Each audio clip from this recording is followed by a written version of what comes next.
Hola amigos oyentes, bienvenidos al canal Lecturas de Poder, escuchar, oír, ver. Tercera parte, capítulo 15, Santa Reconciliación. Período que abarca 15 de agosto de 1945 al 30 de octubre de 1948. El proyecto Gurdjieff era impecable. Reconciliar, armonizar, reparar el pasado y preparar el futuro. Pero su realización, ¿marcharía sobre ruedas? Aparentemente no sería tan fácil, sin tener en cuenta el delicado problema de la integración de los nuevos, serían los franceses, los miembros antiguos, los ingleses y norteamericanos, que estaban inevitablemente enfrentados. Desde su discreto observatorio, entre comillas, del número 6 de la Rue del Colonel Renard, Gurdjieff percibía la desalentadora fragmentación existente en la escena mundial. Exponer al ridículo a medida que aparecían a la austera luz de la posguerra a los grandes del trabajo era peligrosamente fácil. Varados por elevadas intenciones, divididos por un ideal común, inflados hasta proporciones grotescamente heroicas por la adulación de sus alumnos, cumplían el papel que el destino les había asignado. La vieja guardia oragiana defiende tenazmente Nueva York contra los repetidos embates de Uspensky perpetrados desde Mendham, Nueva Jersey. En Line Place, los dignatarios de la Sociedad Histórico-Psicológica, Kenneth Walker y R.J. G. Mayor y Francis Rolles, protegen el sistema con una sombría empalizada de leyes y reglas, una de las cuales prohíbe específicamente pronunciar el nombre de Gurdjieff. En sus respectivos bastiones instalados en la Great Angell House, Ware y Cumbe Springs, Kingston-on-Thames, el Dr. Henry Maurice Dunlop Nicholl y John Godolphin Bennett alimentan su mutua desaprobación. Jane Epp está recluida en cuarentena espiritual. Y Uspensky impide toda comunicación con su protegido Bennett. Son humanos, demasiado humanos.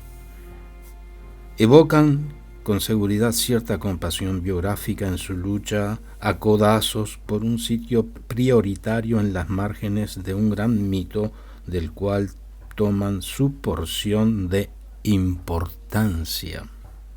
Su fraternidad esencial se pone en evidencia en su vulnerabilidad, en su búsqueda genuina y en el homenaje ideológico común a un, entre comillas, anciano muy sabio sentado en su rica despensa de alimentos e ideas en París.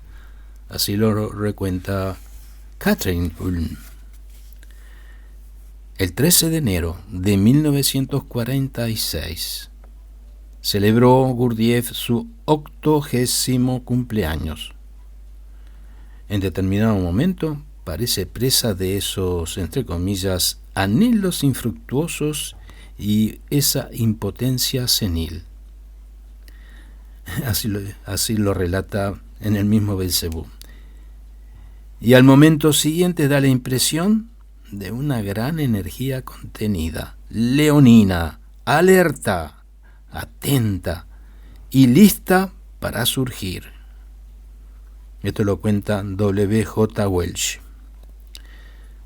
Su vetusta edad autoriza su pícaro y repetido experimento de elegir al sucesor entre comillas. El silencio enorme que él mismo ha engendrado se quiebra con su formulación, diciendo: en la vida solo es necesario que el hombre encuentre a una persona a quien pueda entregarle el aprendizaje acumulado. Cuando encuentra a ese receptor, puede morir. Esto lo cuenta Fritz Peters en su libro Recordando a Gurdjieff. Lentamente eleva el brazo y recorre el círculo de personas expectantes con su apostólico dedo índice extendido hasta que finalmente se detiene en algún candidato de ojos desorbitados cuya reacción es devorada por los alumnos antiguos, incluyendo a Jean de Salzmann, como indicador infalible de egoísmo. Evidentemente, la única persona que se tragó el anzuelo y todo el aparejo de la selección fue Fritz Peters. Esta es la opinión del autor Jim Moore. Entre Gurdjieff y el mundo del bon ton cultural nunca se produciría una conciliación. Era una batalla en la que nadie pedía ni daba cuartel. De hecho, de que las tres ideologías dominantes en la posguerra en París, el comunismo doctrinario, el existencialismo de Boulevard y la coalición gaullista católica romana, ignoran por completo a Gurdjieff. No lo protegía contra la mirada crítica. Hasta en su venerable ancianidad lo persiguieron con el estereotipo de barba azul, consecuencia macabra de su generosidad para con Catherine Mansfield. El artículo de Roland Merlin titulado El drama de Catherine Mansfield, publicado en la Ilustración el 19 de enero de 1946, obtuvo un efecto de una maliciosa descripción descabellada incluso dentro de los términos del periodismo popular francés, diciendo: entonces Gurdjieff concentró sus poderes de hechicero. Sus ojos, de los que emanaba un insidioso y embriagador poder, recorrieron lentamente las frentes de sus alumnos. Todos cayeron en estado cataléptico. Los durmientes, entre los cuales estaba Catherine Mansfield, parecían gozar voluptuosamente de ese estado de postración. Roland Merlin. 1 o 2 meses después, con la publicación del Journal de una jeune fille de Irene Carole Reguillotti, la leyenda de la Bella y la Bestia recibía un nuevo impulso. Joven, dotada, tísica y muy delgada, Irene correspondía notablemente al molde de Catherine Mansfield. Había entrado al trabajo por la cama superpoblada de Luc Dietrich y lo abandonó el 11 de agosto de 1945 en ataúd.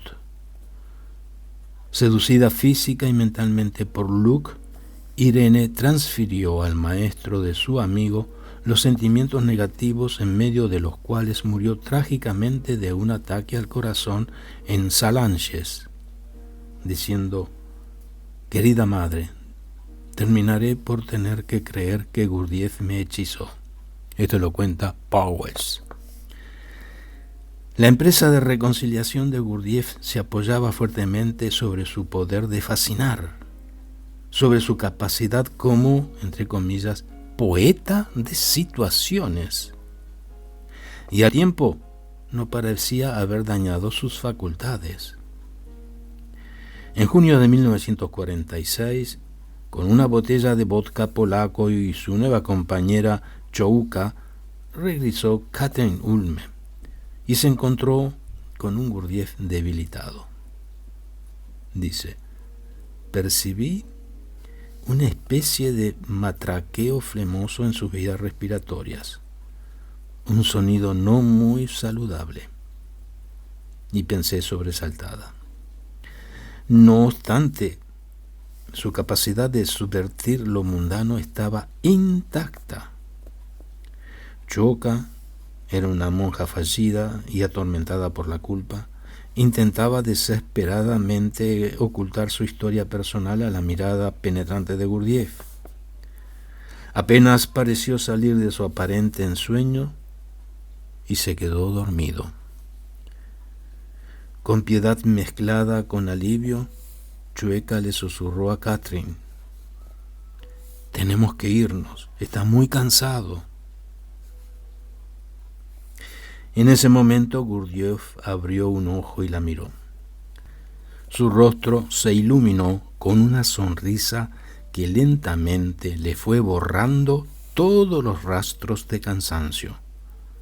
Haciendo un gesto con la cabeza a Chouka, le dijo en áspero francés: «Petite sœur de...», y nombró exactamente su pertenencia religiosa anterior. Así lo cuenta Catherine Ulm. Los regalos de Catherine, vodka y cigarrillos, habían sido superfluos. Señalándole con ironía los cargados estantes de la despensa, Gurdjieff le dijo que no tenía por qué suponer que no tengo muy, pero muy buenas relaciones con la Armada norteamericana. Los siempre leales grupos de Nueva York habían reiniciado sus donaciones con generosidad semejante a un pozo petrolero de Texas. No le fue difícil cancelar la enorme deuda que tenía con Headyard. No obstante, había estado una vez más al borde de la catástrofe por insolvencia. Nueva York aportaba sus dólares, pero la sangre nueva y el principio de entente cordiales entre los, entre comillas, idiotas franceses y anglosajones llegaban desde Londres. Jenny Epp, quien desde su casa de Hamilton Terrace y su celebrado taller de artesanías de Rockinghurst en St. John's Wood, había defendido la bandera de Gurdjieff durante casi 20 años y preparó inmediatamente a su grupo para enfrentar la prueba del contacto directo. Él es multitud, les advirtió, pero si están atentos verán pasar a un sabio. Esto lo cuenta Staveley. En otoño de 1946, su gente, que incluía a Michael Currebridge, Annie Lou Staveley, el doctor John Lester y Espet Champe-Communal, subió las escaleras del número 6 de la Rue de Colonel Renals por primera vez, naturalmente temblando. «Ya no estén temerosos», entre comillas, insistió Gurdjieff. «Aquí están en su hogar. Soy su nuevo padre». Quizás el temperamento artístico de Jane y su capacidad para esquivar las normas sociales había posibilitado una mejor preparación de sus alumnos para enfrentar el componente surreal de Gurdjieff. En efecto, la poesía de la situación contó con una despreocupada capacidad de valoración de parte de ellos. Entre comillas, la mirada implacable del señor Gurdjieff se paseó por todos nosotros. Toda consideración cedió. Comenzó a hablar con gran fuerzas, desde una distancia inconmensurable. «Los invito a mi próxima boda», dijo. Así lo cuenta Staveley. Ninguno de los St. John's Wood intentó traducir el acertijo en términos mundanos. Ayudando a suavizar el terreno estaba, por supuesto, la increíble joya del apartamento, la joven Lise Tracol, cuyo singular equilibrio y adaptabilidad la transformaba en, entre comillas, tipo universal. Pídanle que Lise represente el papel del presidente de los Estados Unidos, explicó Gurdjieff entusiasmado, y en 3 horas será capaz de hacerlo. Así lo cuenta Bennett. Y si fueran necesarios, agregó levantando las apuestas, hasta podría representar a Madame de Salzmann. Una mañana, reunidos en el hall esperando ansiosamente entrar al salón, los alumnos de Jane comprobaron que la puerta estaba cerrada. ¡Oh, qué escándalo!, protestó Gurdjieff. Hacer esperar a personas tan importantes. ¿Dónde está Lise? ¿Dónde está la llave? Regresó de la cocina con un destornillador gigantesco y un martillo diminuto y comenzó a hacer una pantomima sobre las bisagras, como un payaso de circo y disculpándose con turbación, entre comillas. Así lo cuenta Staveley. Y por fin apareció Lise, que había ido de compras. Y una vez concluida la explosión de Gurdjieff acerca de su insoportable falta de consideración, con mucha calma tomó la llave que estaba sobre el dintel y abrió la puerta. El regreso de Jane Eyre era axiomático e igualmente lo era el de Solita Solano y el de los oragianos neoyorquinos. Pero en el camino de una reconciliación más amplia había un obstáculo, un gris dolmen filosófico. Pierre Damianovich Uspensky. Cuando en enero de 1947 regresó finalmente a Inglaterra, Gurdjieff lo supo inmediatamente y lo que llegó a sus oídos lo apesadumbró. La desesperación de Uspensky por no poder ponerse en contacto con las fuentes superiores se había transformado en una especie de autocastigo a través de la bebida. Su imponente intelecto estaba abatido. Con sus propias palabras, su integridad estaba comprometida. Y mientras lo transportaban apresuradamente por las rutas heladas desde Southampton hacia Lines Place, en el buick de un tal Basil Tilley, se ponían en evidencia sus padecimientos: enfermedad renal progresiva y depresión terminal. Gurdjieff estaba lejos de sentir indiferencia por la hemorragia de esperanzas de su antiguo protegido, esperanzas que habían sido impartidas a miles de alumnos ingleses. A los pocos días de la llegada de Uspensky a Inglaterra, Janet de Salmas le envió una cordial invitación a la mesa del número 6 de la Rue de Colonel Renard. Uspensky la rechazó. Su libreto personal no incluía la gran reconciliación y mucho menos un arrepentimiento en el lecho de muerte. Apuntaba más bien a una catarsis espectacular. El sacrificio de toda una vida y de las aspiraciones de todos sus discípulos en 6 trascendentes reuniones realizadas en el College Gardens, West Kensington, entre el 24 de febrero y el 18 de junio, el autor de En busca de lo milagroso despedazó todas y cada una de las preguntas con un nihilismo sorprendente y obstinado. Burlarse de su pública admisión de bancarrota espiritual, negarle un premio de consuelo por su suprema, aunque tardía honestidad, sería trivializar una vida poco común. Nadie en College Gardens se atrevía a formular la pregunta crucial: ¿debemos acudir a Gurdjieff? Quizá imaginaron apresuradamente una respuesta negativa de boca de ese hombre desgastado, enfermo e incorruptible. No podemos saberlo.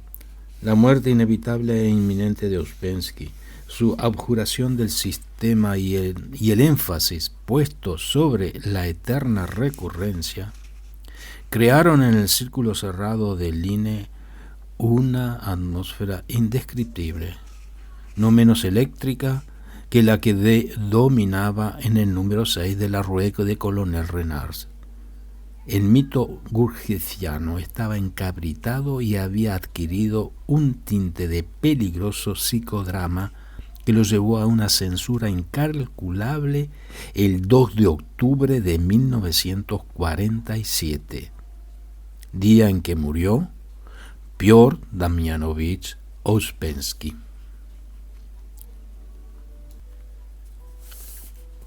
Decir que el Consejo Ejecutivo de la Sociedad Histórico-Psicológica de Ouspensky entró en confusión total después del servicio de Requiem describe la situación. ¿Cómo iban a conducir? ¿Y hacia dónde?